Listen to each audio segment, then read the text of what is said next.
satu tema yang baru pada Bible Study. Bisa, saya harus baca dalam bahasa Jawa ya.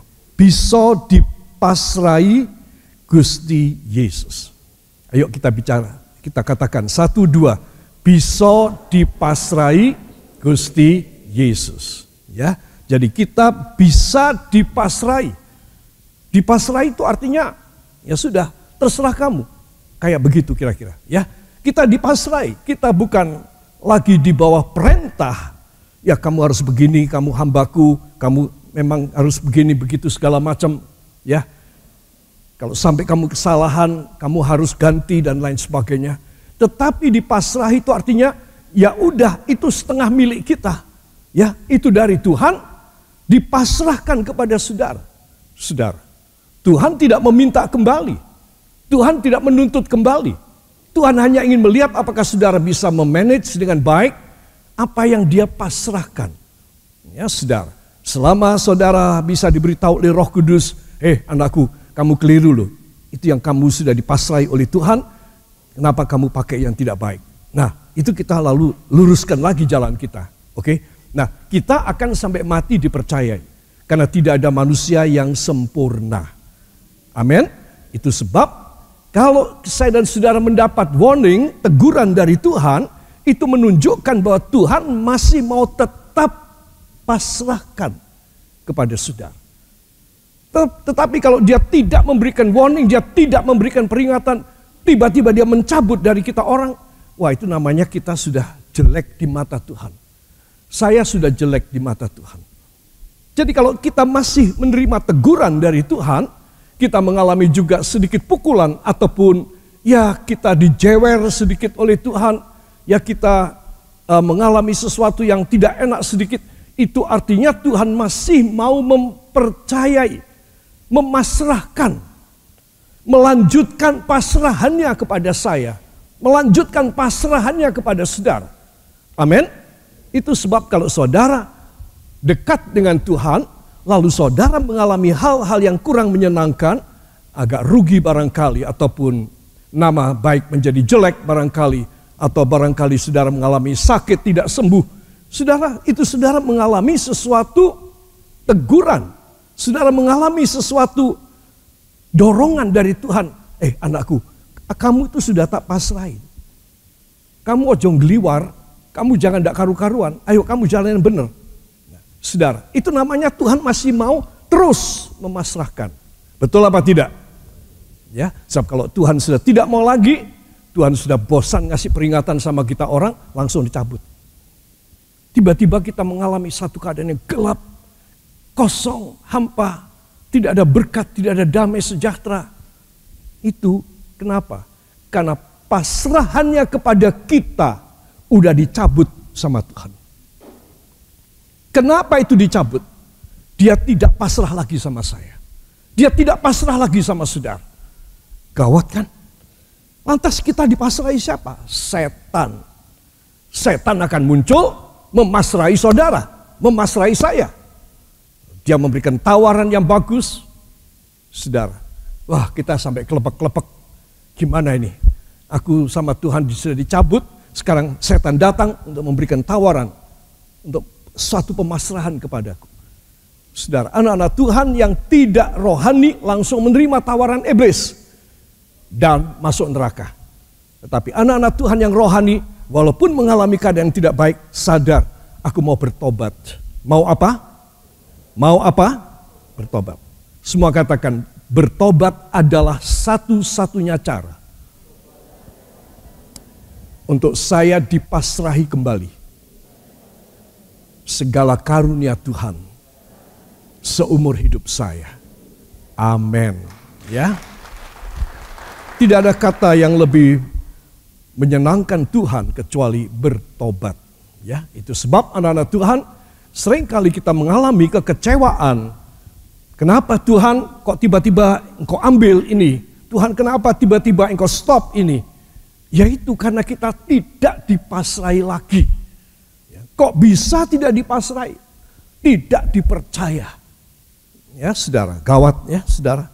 Itu sebab saya ingin mengajak semua saudara, pelajaran ini pelajaran yang penting sekali. Ya, Penting sekali atau 2 kali? Penting sekali. Ya, sebab saya ingin mengajak semua saudara memperhatikan.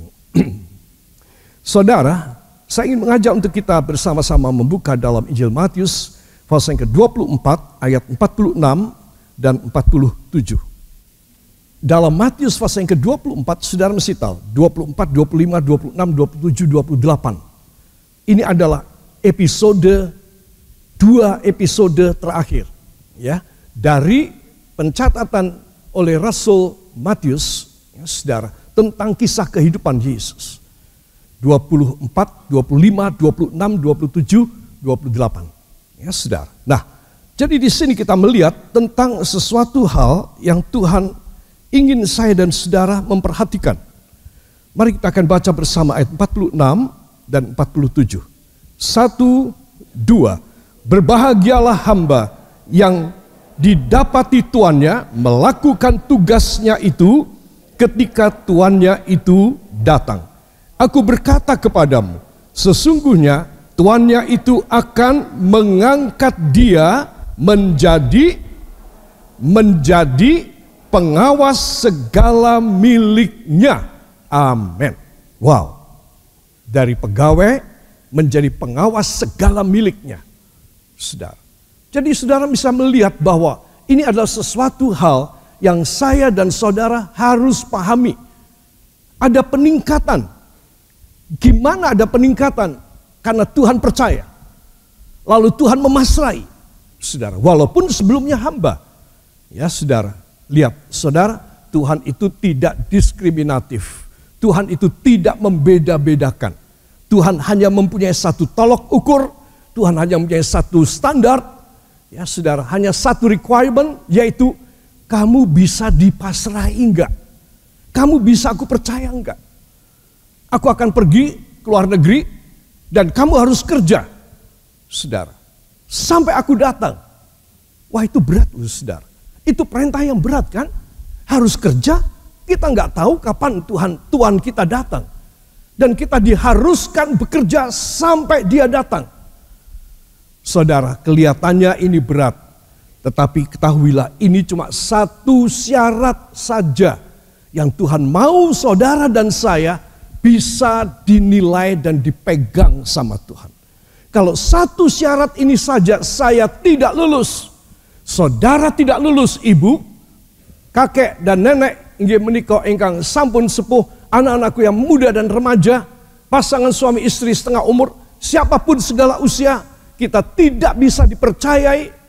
Saudara, jangan berharap Tuhan mempercayai dan memasrahkan. Tuhan cuma meminjamkan saja. Tuhan cuma, nih Timothy, aku pinjami kamu. Tak awasi terus. Malaikat, kamu harus awasi hambaku Timothy Roy ini. Karena aku kurang percaya sebetulnya. Kamu awasi dia. Saudara, kan repot. Tapi hamba ini tidak. Apa yang dituliskan dalam pasal 24 ayat 46 ini, hamba ini dipasrai. Katakan dipasrai. Saudara, saya ulangi, dipasrai ini setengah diberikan. Betul apa tidak? Karena sudah dipasrai. Saudara. Jadi kalau saya dan saudara mengerti akan kata dalam bahasa Jawa ini, bisa dipasrai Gusti Yesus, maka saudara harus tahu bahwa pemasrahannya itu karena dia menilai saya, menilai saudara. Itu sebab saya kirim WhatsApp sore tadi, ini pelajaran yang penting untuk merubah nasib semua orang. Saudara, nasib saya harus dirubah. Dari sekedar dipinjami, diberi ala kadar, dipinjami atau diberi ala kadar, atau dipasrai. Besar mana? Besar dipasrai kan? Nah, jadi kalau saya dan saudara gak ngerti bahasanya, repot.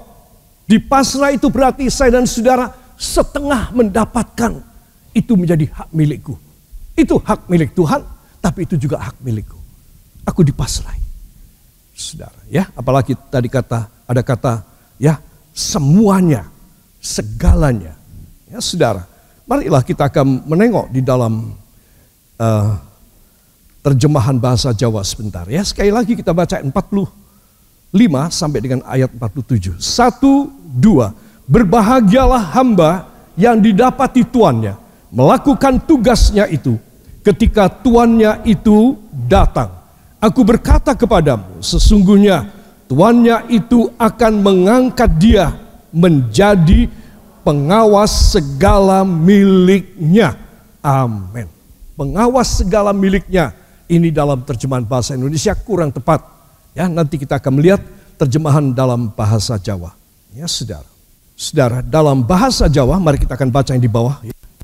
1, 2. Sak temene aku pitutur marang kowe, abdi mau bakal dipasrai rumeksa barang kagungane sebagian. Setitik. Tuh, ya. Saudara kan bantah saya toh, kabeh. Berapa banyak? Kabeh itu sepiro? Ya. Semuanya. Jadi setengah milik saudara. Karena saudara dipasrai.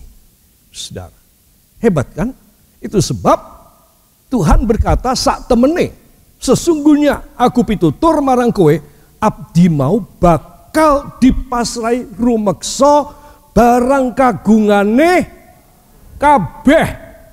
Ayo, semua saudara, ketika kabeh itu begini. Oke, ya. 1, 2, sak temene aku pitutur marang kowe, abdi mau bakal dipasrai rumeksa barang kagungane kabeh. Tuh, lihat ya, banyak loh ya. Saudara begini tuh lemparnya banyak, itu berapa ton. Nah, jadi saya dan saudara harus tahu bahwa inilah orang yang bisa dipegang dan dipercaya sama Tuhan. Ya, saudara, berat jadi hamba Tuhan, jadi hamba daripada majikan ini. Ya, dia membuktikan dari awal dia kerja nggak ngerti apa-apa, barangkali dibentak, barangkali dia mengalami kerugian, dia mengalami ya kekecewaan, harga dirinya turun merosot, tetapi dia setia belajar terus. Aku tidak mau lepas dari majikan ini. Dari bosku ini aku tidak mau lepas, karena aku diajari untuk aku bisa menjadi pintar. Saudara, dan pada akhirnya, bukan pada akhirnya, di dalam perjalanan dia ngawulo kepada bosnya ini, bosnya bilang, hambaku, sak temene aku pitutur marang kowe, sejak hari ini aku akan memberikan pemasrahan barang kagunganku kabeh kanggo kowe. Amin. Saya mau tanya, siapa yang ngarep dipercayai banyak oleh Tuhan, angkat tangan. Ya. Para kekasih, saya ingin mengajak semua saudara memperhatikan ini. Di dalam Matius tadi ya, sekali lagi kita akan lihat ayat ini ya, ayat 46 dan 47. Kita baca 1, 2. Berbahagialah hamba yang didapati tuannya melakukan tugasnya itu ketika tuannya itu datang. Ya, ulangi, ketika tuannya itu datang. Berarti selama ini hamba ini tidak ada yang ngawasin.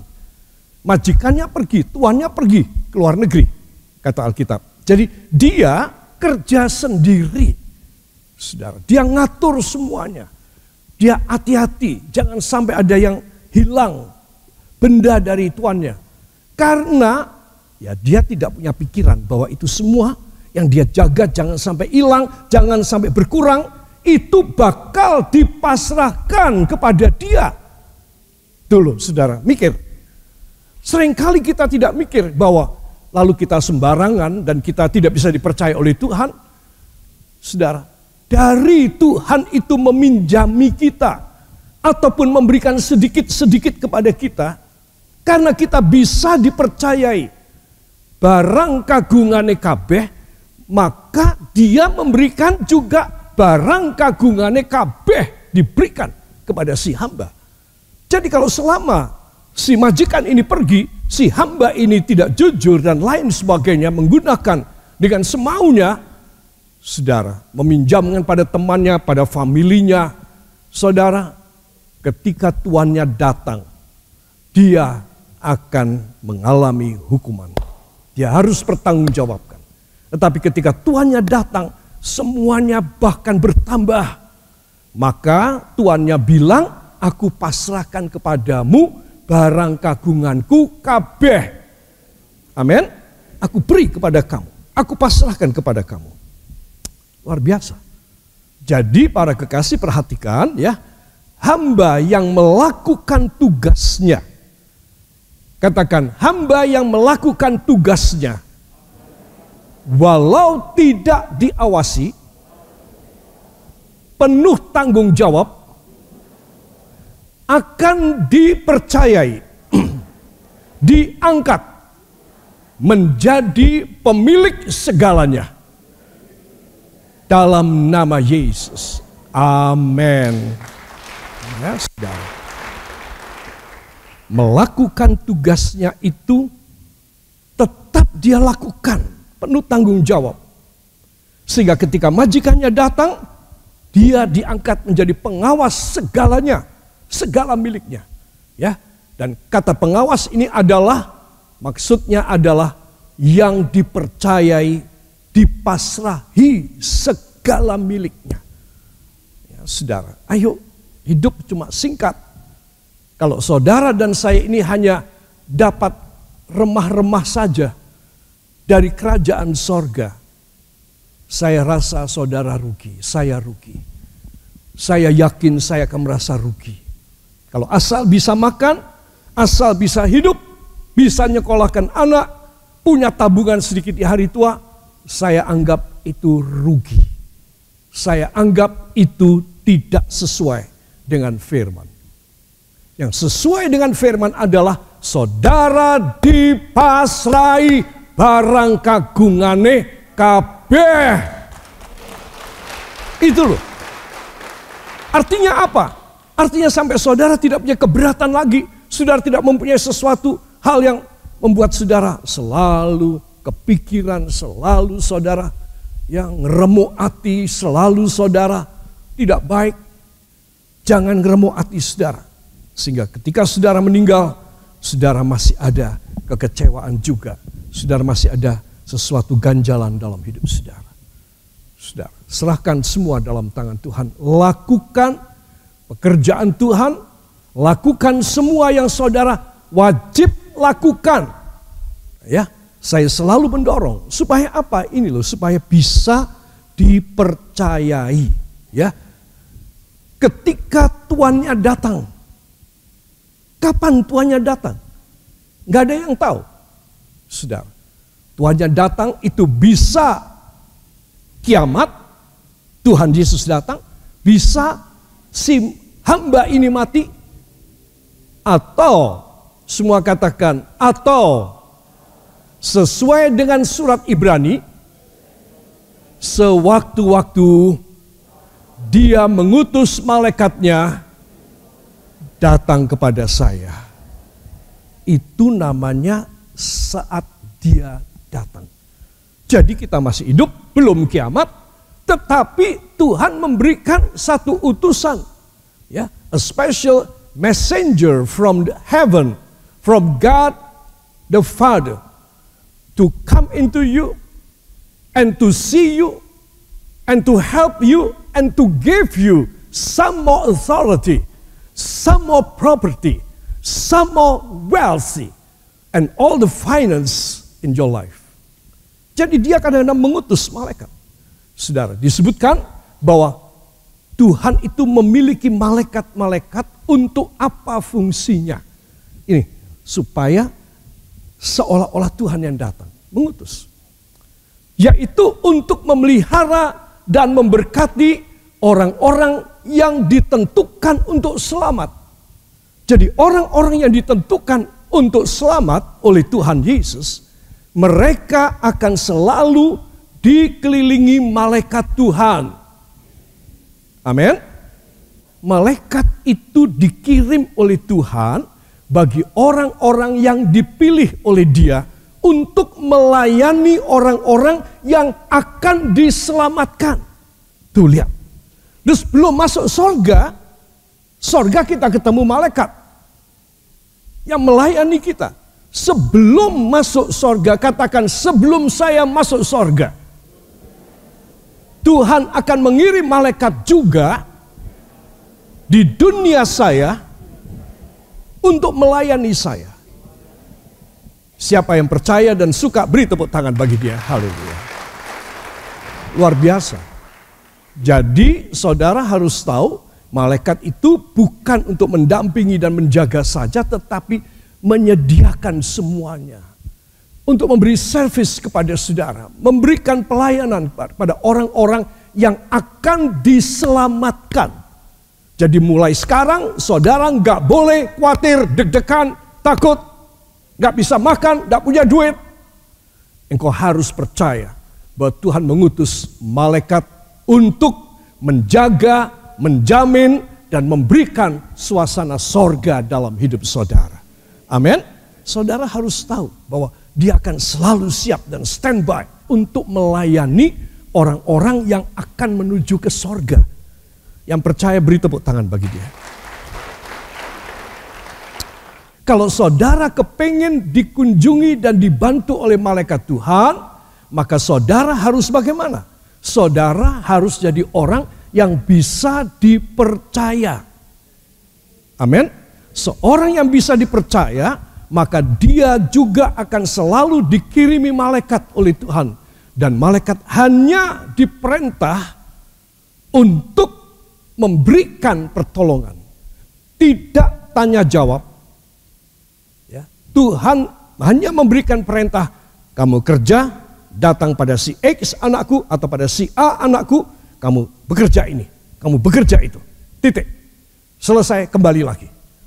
Ya, saudara, itu adalah hierarki kuasa dari Allah Bapa di sorga untuk menjaga supaya anak-anaknya yang mau masuk ke sorga ketika hidup di dunia ini tidak kelabakan, tidak kekurangan, tidak sampai sekeng, tidak sampai patah hati dan kecewa. Ya, saudara, itu sebab perhatikan, ini semua dimulai dari hamba yang setia. Hamba yang sungguh-sungguh kepada Tuhan.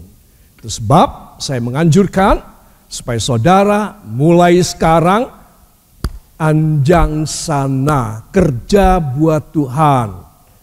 Setia di dalam berbakti kepada Tuhan. Amin. Jangan anggap itu satu keberatan. Semasa engkau masih mampu, semasa engkau masih bisa, mumpung masih bisa, ya saudara harus setia kepada Tuhan. Bayangin kalau sampai ada di antara kita tergeletak saja, kita tidak bisa apa-apa. Saya kasih tahu ya, engkau cuma nangis saja nanti. Engkau gelo sekali. Karena engkau tidak perhatikan perkataan khotbah dari gembalamu. Engkau akan gelo saja. Sekarang masih seger, masih kuat. Saudara bisa cari uang, saudara bisa kerja, saudara bisa jalan-jalan ke kebun binatang, saudara ke kebun bunga. Saudara tidak mau mencari Tuhan, bagaimana? Ya, engkau harus menanggung akibat sendiri. Itu sebab saya perlu memperingatkan hal ini, karena seorang hamba yang setia itu juga menunjukkan ngawulonya kepada Tuhan, ibadahnya, kebaktiannya kepada Tuhan. Amin. Jadi kalau saudara setia untuk saudara berbakti kepada Tuhan, saudara tidak mau absen, saudara tidak mau tidak datang, saudara mengusahakan diri benar. Saya beritahu, Tuhan akan segera kirim malaikat-malaikat di dalam hidup saudara. Yang percaya beri tepuk tangan bagi dia. Para kekasih, itu sebab apabila Tuhan itu mendapati hambanya melakukan tugasnya, katakan, hamba yang melakukan tugasnya akan menjadi orang yang memiliki harta majikannya, dipasrai kagungane kabeh. Beri tepuk tangan bagi Tuhan. Haleluya. Sehingga para kekasih, kita menjadi kesaksian ya, bahwa Tuhan mengubah kita dari satu kehidupan yang agak sulit atau yang sangat menderita. Tuhan mengubah dalam waktu yang singkat. Itu pekerjaan Tuhan melalui malaikat-malaikat yang diutus oleh Tuhan untuk melayani orang-orang yang akan diselamatkan. Jadi orang-orang akan diselamatkan ini orang-orang khusus. Khusus. Diistimewakan sama Tuhan. Bagaimana bisa diistimewakan? Dia menunjukkan pelayanan. Dia menunjukkan kesetiaan. Dia menunjukkan tidak capek. Dia menunjukkan tidak jemu. Dia tidak menunjukkan sesuatu kemalasan. Tapi kesungguhan hati kepada Bapa. Wah, ini orang pasti akan dipasrai kagungane kabeh. Beri tepuk tangan bagi dia. Di dalam Matius 24 ayat 47 ya, diangkat menjadi pengawas segala miliknya, ya saudara. Itu juga di dalam New King James Version, dalam Alkitab bahasa Inggris katakan, truly I tell you, he will put him in charge of all his property. In charge of all his property. Bertugas untuk mengatur, memiliki, mengawasi, memanage semua properti, semua miliknya.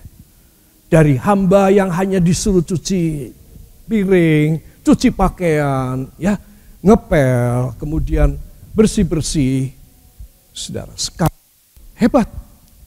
He will put him in charge of all his properties. Coba, ini naik pangkatnya berapa puluh kali, saudara. Orang ini dipercayai oleh Tuhan. Itu sebab para kekasih, jadilah seorang yang menunjukkan kepada Tuhan. Gak perlu nunjukkan pada orang. Ya saudara, orang paling coba mengagumi saudara, memberikan apresiasi pada saudara, menyanjung saudara, ya saudara. Dan itu saya kasih tahu itu sia-sia. Ya, tetapi kalau Tuhan yang menyanjung saya, menyanjung saudara, Tuhan yang mengapresiasi, Tuhan yang memberikan penghargaan kepada saudara, itu yang dahsyat. Amin. Itu yang dahsyat. Ayo kita harus, gak usah kelihatan orang gak apa-apa. Asal aku mau menunjukkan sama Tuhan.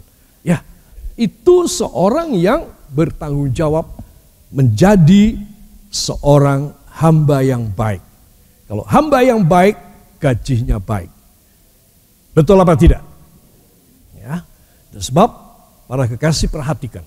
Ya, kalau mau digaji besar, gaji baik, ya tanggung jawab dong sama Tuhan. Kalau tidak, bagaimana? Saya nggak dapat gaji yang cukup. Itu sebab seorang anak Tuhan, dia harus membuktikan karena dialah Tuhanlah yang bakal menempatkan, ya. He will put him in charge. Tuhan akan meletakkan dia pada satu posisi untuk memerintah dan memiliki. Ya, para kekasih, ini semoga menjadi jelas dan ini penting sekali di dalam perjalanan hidup kita. Aku mau lebih bertambah-tambah di dalam Tuhan supaya Tuhan juga lebih menambahi aku di dalam anugerah. Yang mau beri tepuk tangan bagi dia. Kembali angkat dua tangan saudara dan terimalah berkat dari sorga. Oleh sebab itu para kekasih, pulanglah. Terimalah damai, sejahtera dan anugerah yang turun dari takhta Allah Bapa, Allah Putra, Allah Roh Kudus. Allah yang Maha Esa dan Maha Tunggal adanya. Memberkati rumah tangga dan mata pencaharian saudara. Studi pelajaran segala usia. Tuhan memberkati kakek dan nenek yang sudah sepuh, bahkan yang hidup sendirian. Tuhan tidak meninggalkan engkau. Tuhan menjaga, melindungi saudara dan mengamankan sebagai biji matanya. Diberkati korban kolektor saudara, teristimewa pengembalian persepuluhan saudara sesuai dengan Maliaki 3 ayat 8 dan 10, sesuai dengan Ibrani 7 ayat 1 sampai 10. Kembalikan pada saudara luar biasa sampai lumbung-lumbung saudara penuh dengan berkat Tuhan terjadi karena saudara mengembalikan persepuluhan saudara. Dihargai doa-doa saudara di dalam rumahnya ini dan Tuhan menyertai engkau mulai dari saat ini hanya di dalam nama Tuhan Yesus Kristus, Juru Selamat dan Penebus kami, dan kita semua yang percaya mengaminkan. Amin. Beri tepuk tangan bagi dia.